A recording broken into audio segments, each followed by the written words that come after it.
ఇక మీర్పేట్ మర్డర్ కేసులో షాకింగ్ విషయాలు వెలుగులోకి వస్తున్నాయి. నిందితుడు గురుమూర్తి ఇంట్లో ఒక చెక్క దిమ్మ కనిపించింది. మటన్ షాప్ లో మాంసం నరకడానికి ఉపయోగించే దిమ్మది. భార్యను ముక్కలు ముక్కలుగా నరకడానికి గురుమూర్తి దీన్ని ఉపయోగించినట్లుగా పోలీసులు అనుమానిస్తున్నారు. ఈ నెల 15న భార్య భర్తల మధ్య గొడవ జరిగింది. అదే రోజు మాధవిని చంపేసినట్లుగా అనుమానిస్తున్నారు పోలీసులు. ఈ నెల 16న అత్తమామలతో గురుమూర్తి మాట్లాడాడు. మాధవి గొడవ పడి ఇంట్లోంచి వెళ్లిపోయిందన్నాడు గురుమూర్తి. ఈ నెల 18న అత్తమామలతో కలిసి పోలీసులకి కంప్లైంట్ చేశాడు. సో ఆ తర్వాత పరిణామాలని కూడా మనం చూస్తూ ఉన్నాం. అయితే ఇప్పటికీ కూడా మాధవి బాడీకి సంబంధించిన ట్రేసెస్ ఎక్కడా దొరకపోవడంతో పోలీసులు కూడా ప్రస్తుతం ఇదే పనిలో ఉన్నారు. ఇక సీసీ కెమెరాలో గురుమూర్తి ఒక బకెట్ ని తీసుకుని వెళ్లడాన్ని మాత్రం పోలీసులు చూశారు. సో దీన్ని బట్టి ఈ కేసు మొత్తాన్ని కూడా కూపీలాగుతున్నారు. ప్రస్తుతం మనం స్క్రీన్ పై చూస్తున్నాం కదా, ఆ చెక్క దిమ్మే గురుమూర్తి ఇంట్లో దొరికినట్టుగా తెలుస్తోంది. సాధారణంగా ఇది మనం చికెన్ మటన్ షాపుల్లో చూస్తూ ఉంటాం. మటన్ చికెన్ నరకడం కోసం, కొయ్యడం కోసం ఈ చెక్క దిమ్మను వాడుతూ ఉంటారు. సో ఇది వాడే తన భార్య మృతదేహాన్ని గురుమూర్తి ముక్కలు చేసి ఉంటాడని పోలీసులు భావిస్తున్నారు.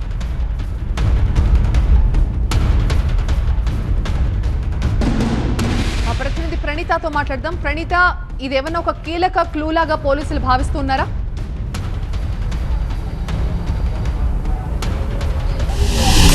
ప్రతిదీ కూడా అంటే పోలీసులు గురుమూర్తి ఇంట్లో లభ్యమైనటువంటి ప్రతి వస్తువును కూడా ఈ కేసులో క్రూషియల్ ఎవిడెన్స్గా పరిగణిస్తున్నారు. సో ప్రజెంట్ మనం ఈ కేసుని డీల్ చేస్తున్నటువంటి మీర్పేట్ పోలీస్ స్టేషన్ ముందు ఉన్నాము. సో పోలీసులకి మొదట 18న మిస్సింగ్ కంప్లైంట్ వచ్చింది కాబట్టి మిస్సింగ్ కంప్లైంట్ కోణంలోనే పోలీసులు ఈ కేసుని విచారిస్తున్నారు. ఎందుకంటే సాధారణంగా ఒక మిస్సింగ్ కేసు నమోదైనప్పుడు ఫస్ట్ పోలీసులు చేసేది సంబంధిత వ్యక్తికి సంబంధించినటువంటి మొబైల్ లొకేషన్ ఎక్కడుందో ట్రేస్ చేయడం. అయితే ఈ కేసులో మాధవికి సంబంధించినటువంటి మొబైల్ లొకేషన్ వాళ్ళ ఇంట్లోనే చూపిస్తుంది. సో వాళ్ళ ఇంట్లోనే మొబైల్ ఉన్నప్పుడు ఖచ్చితంగా మాధవి కూడా ఇంట్లోనే ఉండి ఉంటుంది అనేటువంటిది పోలీసులకు లభించినటువంటి మొదటి ఎవిడెన్స్. సో పోలీసులు అక్కడ ఉన్నటువంటి సీసీటీవీ కెమెరాస్ని కూడా పరిశీలిస్తే ఆమె బయటి నుండి ఇంట్లోకి వెళ్తున్నటువంటి దృశ్యాలు లభించాయి తప్ప ఇంట్లో నుండి ఎక్కడ బయటికి వెళ్తున్నటువంటి ఫుటేజ్ లేదు. అంటే ఖచ్చితంగా మాధవి ఇంట్లోనే ఉంది అనేటువంటి నిర్ధారణకు పోలీసులు వచ్చిన తర్వాత ఆమె హస్బెండ్ మీద పోలీసులు అనుమానం వ్యక్తం చేశారు. సో పోలీసులు ఆయన హస్బెండ్ని అదుపులోకి తీసుకొని విచారించగా అసలు విషయం బయటపడింది. తానే హత్య చేశానంటూ కూడా ఒప్పుకున్నాడు. సో ఇంత క్రూరంగా మహిళను హత్య చేయడం పట్ల మహిళా సంఘాలు కూడా ఆగ్రహం వ్యక్తం చేస్తున్నాయి. ప్రజెంట్ మనం ఇక్కడ చూడొచ్చు, మీర్పేట్ పోలీస్ స్టేషన్ దగ్గరికి మహిళా సంఘాల వచ్చి ఆందోళన కూడా చేస్తున్నారు. కొంతమంది మహిళా సంఘం నేతలు ఉన్నారు. ఎట్లా చూస్తారు ఈ ఇన్సిడెంట్? ఈ ఇన్సిడెంట్ మేడం అసలు చాలా ఘోరంగా ఉన్నది. నా పేరు శోభరాణి, నేను ఎంఆర్పిఎస్ మహిళా ప్రెసిడెంట్ చెప్తున్నాను. చాలా ఘోరంగా ఉన్నది. ఇది మేము గట్టిగా ఖండిస్తూ మీర్పేట్ పిఎస్ నుంచి మేము పరిధిలో మాట్లాడుతున్నాము. ఎక్కడైతే వాళ్ళ ఇంట్లో ఆ సంఘటన జరిగిందో మేము వెళ్తాము, అదంతా తెలుసుకుంటాము. ఇది జరిగి కూడా 13 తారీఖు నాడు జరిగిందని చెప్తుండు. మేము నిన్న నైట్ అక్కడికి వెళ్తే ఇట్లా స్మెల్ వస్తుందని బస్సులు చెప్తుంటే మేము అడిగితే కుట్ట చచ్చిపోయిన వాసన వస్తుంది అన్నట్టు వాడు తప్పించుకునే ప్రయత్నం చేసిండు. తర్వాత మరి ఎట్లనో అటెండ్ అయితే ఆయన దొరికిండు. ఈ సంఘం తరఫున మేమైతే చాలా గట్టిగా ఖండిస్తున్నాం మేడం. పోలీసులతో మాట్లాడారా? పోలీసులు ఏం చెప్తున్నారు?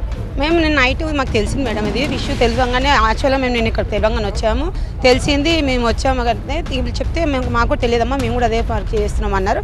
అది మేము కాలనీకి వెళ్ళి ఎందుకు ఏం జరిగింది ఇక్కడ అని అడిగితే మేడం ఇక్కడ 13 తారీఖు నుంచి తన ఇల్లు లాగ్ కనిపిస్తుంది, స్మెల్ వస్తుంది అంటే లేదు కుక్క చనిపోయిందని చెప్పారు వాడు.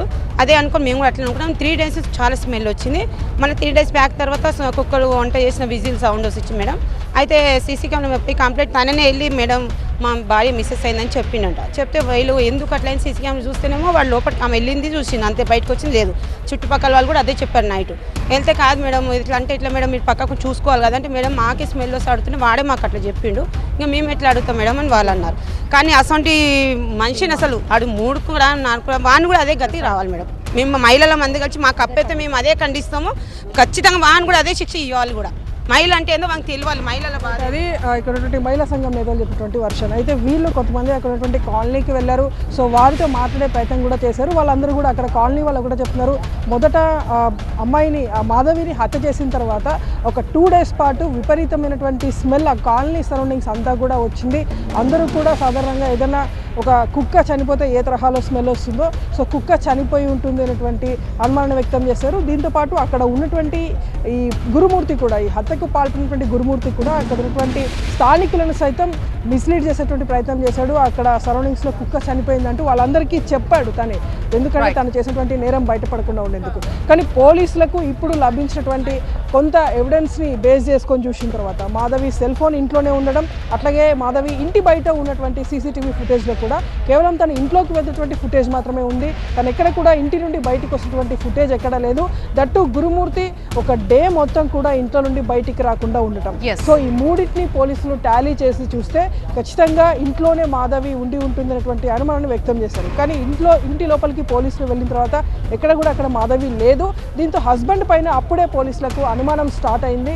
గురుమూర్తిని అదుపులోకి తీసుకొని ప్రశ్నించగా తానే ఈ ఘాతుకానికి ఒడిగట్టానని చెప్పేసి చెప్పడం. సో పోలీసులకి తాను ఇచ్చినటువంటి స్టేట్మెంట్ ఆధారంగా ఎవిడెన్స్ని కలెక్ట్ చేస్తున్నారు పోలీసులు.